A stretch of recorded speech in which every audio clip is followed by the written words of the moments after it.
事不宜遲，下一條問題有位強哥問嘅，好，呢個問題又交俾你木子老師，我就想轉職做保險或者地產，想問下適唔適合我呢？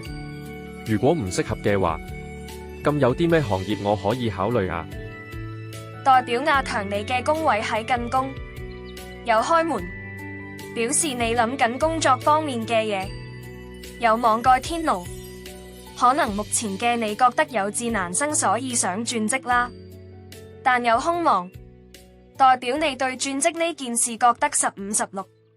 我哋睇下結果，係信宮有丙申合，合半即係表示轉職呢件事好難開展。而信宮嘅五行係木，克住你自己宮位嘅五行土，代表轉職好難成事。你問邊啲行業適合自己？呢個關乎先天八字，用四柱八字去睇會較為合適同埋具針對性。